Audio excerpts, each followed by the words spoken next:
Unit 4 दी का समीकरण quadratic equation class 10 आप जैसी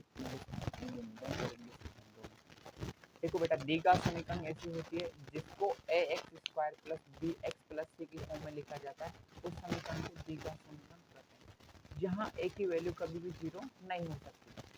अगर ए की वैल्यू जीरो होगी तो ये दी का समीकरण नहीं हो सकती। चलो स्टार्ट करते हैं, अपन क्वेश्चन पे आ जाते हैं। आते हैं 4.1 पर्सनली 4.1 एक्सरसाइज 4.1 का फर्स्ट क्वेश्चन क्या है। इसने बोला कि जांच कीजिए कि निम्न दी का समीकरण है या नहीं। जांच करने के निम्न दी समीकरण दी का समीकरण है या नहीं, इसका फर्स्ट क्वेश्चन है। जिसका फर्स्ट क्वेश्चन देखो क्या है। फर्स्ट क्वेश्चन x प्लस 1 का whole square is equal to 2 bracket x minus 3 bracket close.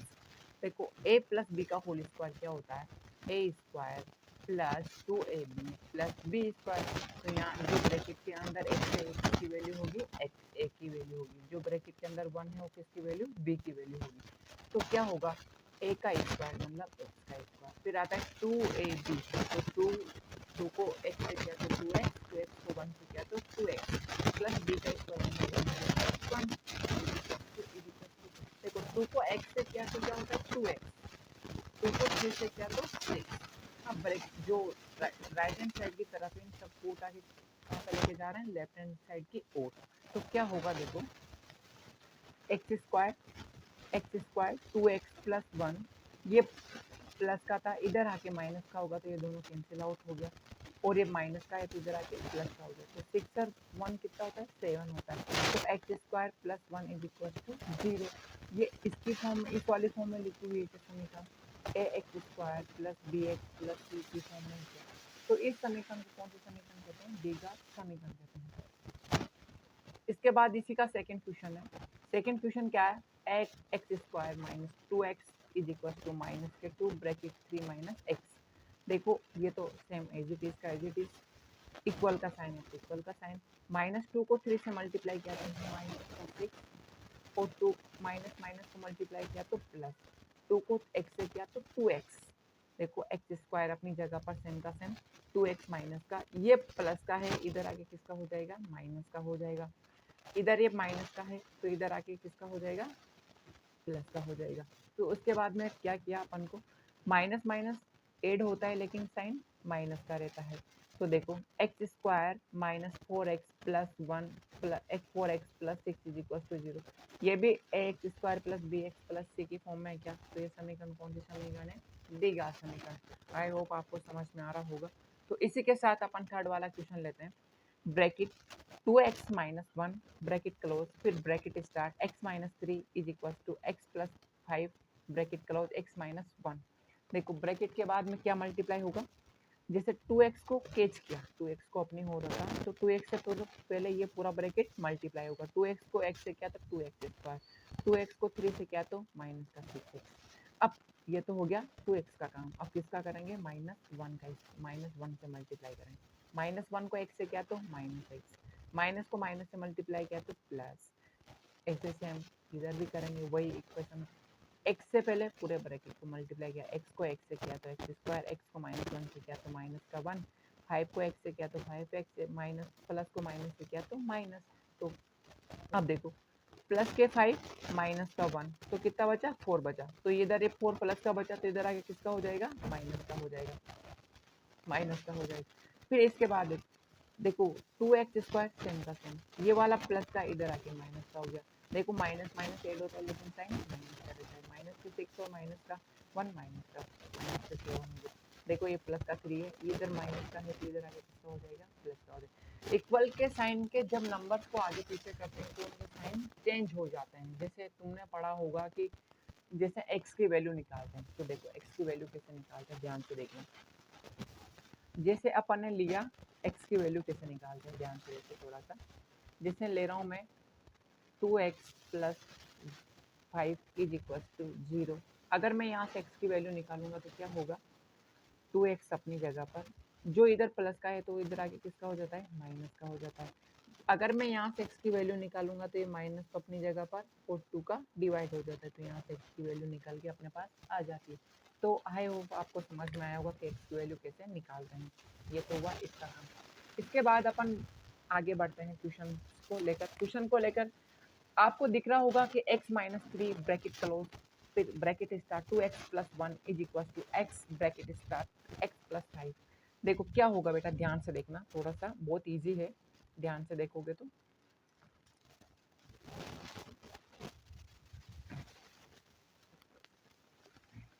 देखो क्या होगा, पहले अपन क्या करते थे, x से पूरे ब्रैकेट को मल्टीप्लाई करेंगे, तो x को 2x से किया तो 2x स्क्वायर, फिर x को किससे किया, प्लस के 1 से, तो प्लस का x, अब माइनस के 3 को 2x से किया तो माइनस के 6x, और माइनस को प्लस से किया तो माइनस का 3 ब्रैकेट इक्वल का साइन है, तो x को x से किया तो x स्क्वायर, x को 5 से किया तो 5x। फिर इसके बाद क्या होगा, ध्यान से देखें, ये तो ये वाला इक्वेशन होगा। इसके बाद x वाला माइनस प्लस का है, तो इधर आके किसका होगा, माइनस का, तो ये तो 2x स्क्वायर अपनी जगह पर, 2x स्क्वायर अपनी जगह पर, ये वाला इधर आके माइनस का हो गया। देखो प्लस का माइनस का 6 तो प्लस का 1, तो माइनस का क्या बचा, 5x।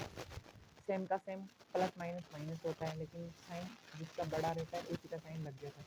ये प्लस का है तो इधर आके किसका हो गया, माइनस का हो गया, और ये माइनस के 3 हो गया, इक्वल में इधर कुछ नहीं बचा तो 0 बचा। इसके बाद क्या करते हैं, देखो तो ध्यान से। इसके बाद देखो दो में से एक माइनस किया तो, दो में से एक किया तो एक बचा, और देखो माइनस माइनस जुड़ता है लेकिन साइन माइनस का रहता है, माइनस का 3 बराबर 0। ये समीकरण देगा, समीकरण है क्या, इसको इस वाली फॉर्म में लिखा जा सकता है क्या, X square plus B x plus C is equal to 0, इस वाली फॉर्म में इसको लिखा जा सकता है क्या, तो ये समीकरण देगा, समीकरण। अब तुम्हें कोई डाउट है क्या इस चीज़ को लेकर। इसके बाद अपन इसका फोर्थ के बाद क्वेश्चन पे लेके आते हैं।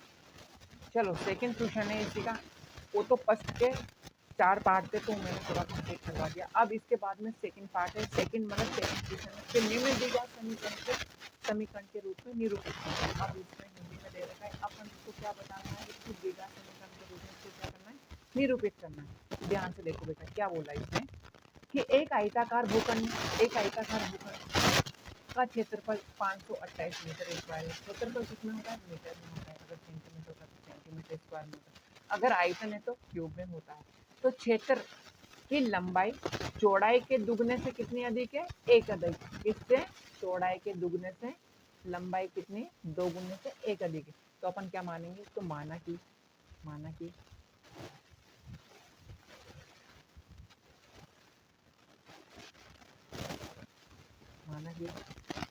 चौड़ाई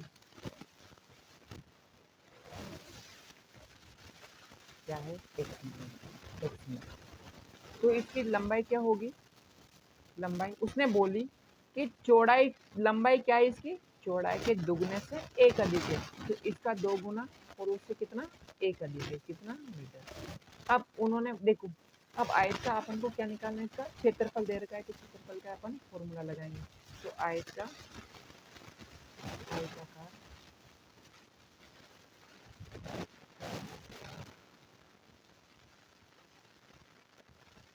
भूखंड का क्षेत्रफल, क्षेत्रफल क्या होता है, लंबाई इंटू चौड़ाई।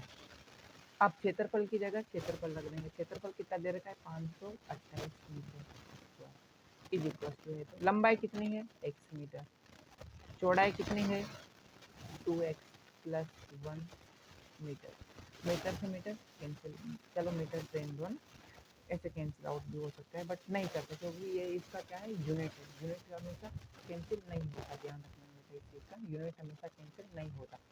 इसके बाद देखो x को मैंने 2x से मल्टीप्लाई किया तो 2x स्क्वायर, x को 1 से किया तो 1x, ये इधर प्लस का है तो इधर आके किसका हो जाएगा, माइनस के 528 0। ये दीगा समीकरण है, तो ये तो इसका आंसर होगा कि निम्न दीगा समीकरण के रूप में इसको निरूपित कीजिए। तो अपन को इस समीकरण में क्या कर दिया, दीगा समीकरण के रूप में निरूपित कर दिया। अगर इसकी लंबाई और चौड़ाई निकालनी तो श्रीधर आचार्य विधि लगा दो, या द्विघाती सूत्र होता है, द्विघाती सूत्र लगा दो, द्विघात क्या होता है बेटा, अगर x की टर्म में निकाल देते हैं x बराबर आएगा तो माइनस का बी आएगा, प्लस माइनस अंडर रूट, इसके साथ में आएगा B square minus 4ac upon 2 है। या तो इसका मेथड हो गया, या तो इस मेथड का सोल्व कर लो, या ऐसा कीजिए जो एक्स स्क्वायर का गुणक होता है उसको कहाँ पे मानते हैं, पीछे मानते हैं। एक्स स्क्वायर का जो गुणक है उसको कहाँ पे मानते हैं, पीछे। 528 को 2 से मल्टीप्लाई किया तो 1056। अब 1056 कैसे गुणनखंड कीजिए कि जिनको मल्टीप्लाई करने पे तो 1056 आ जाए और जोड़ने घटाने पे 1x आ जाए, तो ऐसे इसके गुणनखंड करना है, या फिर ये वाला मेथड आपको लगाना है। इसके बाद अपन सेकंड क्वेश्चन का आते हैं। सेकंड का सेकंड क्वेश्चन क्या है, देखिए दो क्रमागत धनात्मक पूर्णांकों का गुणनफल। दो क्रमागत धनात्मक पूर्णांकों, देखो बेटा क्रमागत का मतलब क्या होता है, सीरियल नंबर। सीरियल नंबर क्या होता है, 1 2 3 4 5। क्रमागत का मतलब बढ़ता हुआ, और धनात्मक का मतलब प्लस वाला साइन। अगर ऋणात्मक होता है ऋणात्मक वाला साइन। तो इसके साथ अपन को ना तो पहला पूर्णांक पता ना अपन को दूसरा, तो इसमें जो पूर्णांक दे रखा है तो अपन क्या मान लेंगे, माना कि अपन पूर्णांक क्या होगा, तो इसका यहाँ सोल्यूशन लिखें, माना कि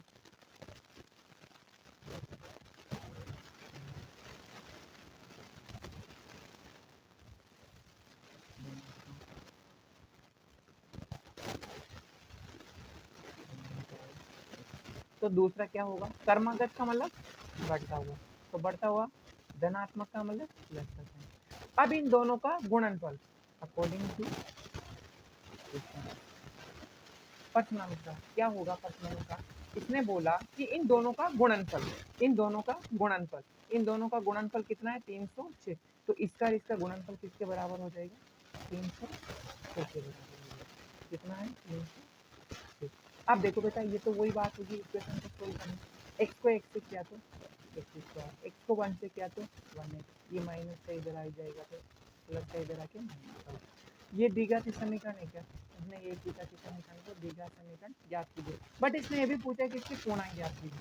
तो ऐसे नंबर देखो जिनका मल्टीप्लाई करने पे तो 3 से आ जाए, और गुणन जिनका जोड़ने के कारण तो चलिए इसको गुणनखंड करते हैं। गुणनखंड किसका करते हैं, 3 से लास्ट में किसका है, 15 बार 3 बार।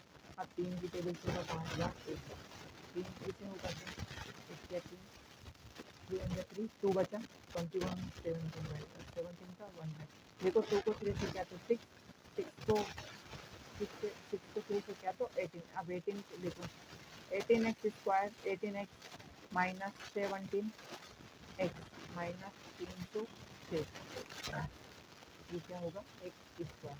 सेम का सेम। 18 में से 17 माइनस किया तो 1 बचा, प्लस का साइन है तो प्लस का। 18 को 17 से मल्टीप्लाई किया तो 300 से आया।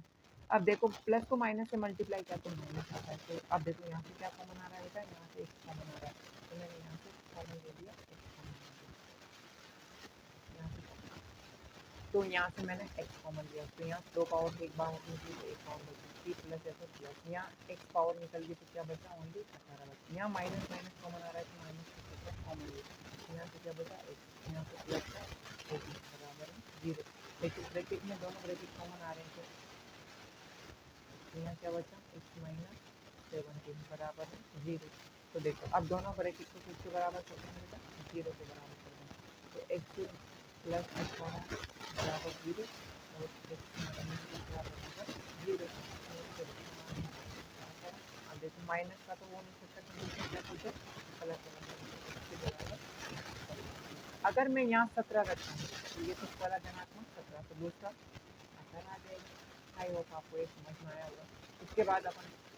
इसके बाद थर्ड वाला क्वेश्चन, उसने बोला कि रोहन की माँ, कि रोहन के उसकी माँ उससे कितने साल बड़ी है, 26 बड़ी है, उसकी आयु ज्ञात कीजिए। आयु कितनी होती है, जनरली आयु होती है।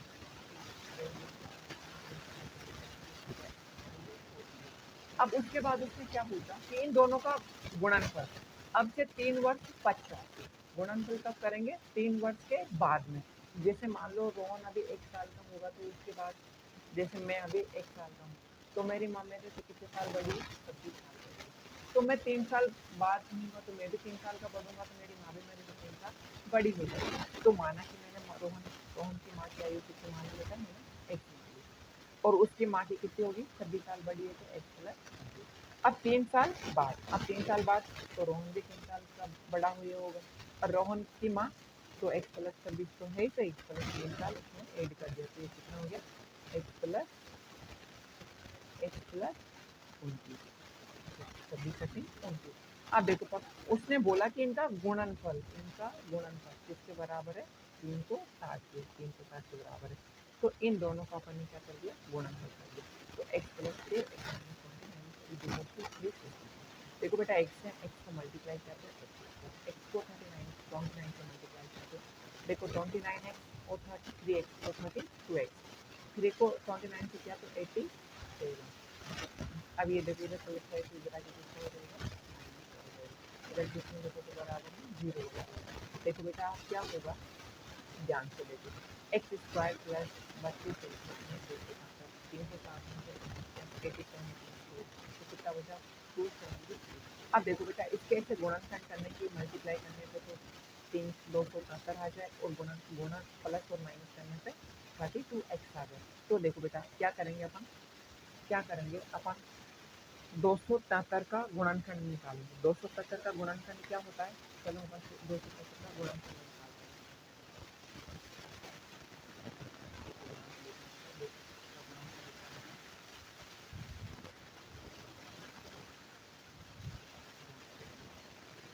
थोड़ा प्लेस हो रहा है, तो देखो क्या होगा, 273 से अपन गुणनखंड करेंगे, गुणनखंड ऐसे करते हैं, लास्ट में 3 आ रहा है तो 3 को होगा एक बार, तो 3 लिखे भी होता है, 2 3 जा 6, 2 बचा, 3 3 9, 3 का नहीं होता, 7 से होता है, 7 7 7 1 जा 7, कितना बचा 223, ऑप्शन 3 का कितने टाइम बाद 1 टाइम बाद। तो देखो 7 को 3 से क्या, तो 21 को 13 से क्या, तो 263, देखो मल्टीप्लाई। अब देखो अपन को क्या लाना है, ये तो हुआ इनसे गुणनखंड, अगर अपन को क्या लाना है, इधर देखो बेटा इनका एडिशन करने पर कितना होना चाहिए, देखो 12 और 13 कितना होता है, 32 होता है, 12 और 13 32 होता है, नहीं होता। लेकिन देखो अब 3 13 39, 13 3 जा 39, अब इसमें से माइनस से 7 करूँगा तो 32 बचाता है, तो अब 39 को 7 से मल्टीप्लाई करते 273 का मल्टीप्लाई होता है, आए होगा आपको एक चीज़ समझ में आएगी। अब इसके बाद देखो देखते हैं क्या होगा, इसके बाद अब इसके ऐसे गुणनखंड करके अपन ने देख लिया कितना 39 और 7, तो देखो बेटा एक्स स्क्वायर अपनी जगह पर, इसको मल्टीप्लाई करेंगे एक्स स्क्वायर अपनी जगह पर, देखो एक्स स्क्वायर माइनस कितना 39x माइनस, ये तो प्लस में होगा, ये माइनस 7x माइनस को 267 इज इक्वल टू 0। तो बेटा यहाँ क्या कॉमन आ रहा है, x कॉमन आ रहा है, तो यहाँ पे क्या बचा x प्लस 39। अब देखो बेटा यहाँ माइनस माइनस कॉमन, तो यहाँ पर माइनस कॉमन आ गया, तो यहाँ क्या बचा x plus 39 is equal to 0। अब देखो ब्रैकेट कॉमन आ रहा है क्या, तो x प्लस 39 को यहाँ लिया, और यहाँ क्या बचा x minus 7 is equal to 0 बचा। देखो बेटा एक बार इसको 0 के बराबर कर देंगे, एक बार इसको 0 के बराबर कर देंगे, तो x माइनस 7 बनाया, 0 के बराबर कितना निकला 7। अब यहाँ देखो x बराबर ये माइनस 39। अब देखो बेटा एज माइनस में तो हो नहीं सकती, तो इसको ये सेटिस्फाई नहीं करेगा, बट 7 प्लस में तो एज होती है ना बेटा, माइनस में या तो पैदा ही नहीं होगा, अगर पैदा हुआ होगा तो ना उसकी एक एज तो होगी, 1 दिन 2 दिन 1 घंटे 2 घंटे, बट माइनस में कैसे पैदा होगा। ऐसा कभी आपको सुना है क्या कि मैं आज से 30 साल पहले पेट के अंदर था, जब मैं मलेशिया घूम रहा था, ऐसा थोड़ी होता है ना। तो बेटा एज हमेशा नेगेटिव नहीं हो सकती है, एज हमेशा पॉजिटिव होती है। अब एक अगर मैं उसकी रोहन कितने साल का होगा बेटा, अगर मैं रोहन की बात करूँ तो रोहन को मैंने एक्स माना था, तो 7 साल का रोहन, तो माँ कितने साल की होगी बेटा, तो 26 में 7 ऐड किया तो कितना हुआ 33। ये तो हुई 3 साल पहले की बात। अगर 3 साल बाद की करूँगा तो कितना का हो जाएगा, रोहन x प्लस 3 जो हो गया 10 साल का, और उसकी माँ कितने की होगी 26 प्लस 3 कितना 29। 29 को 10 से मल्टीप्लाई किया तो नहीं 29 में 3 ऐड किया तो कितना 32 को 9 से ऐड किया तो बिल्कुल आंसर आ गया। तो अपना आंसर भी चेक हो जाए। इसके बाद में देखो बेटा एक और क्वेश्चन है बहुत अच्छा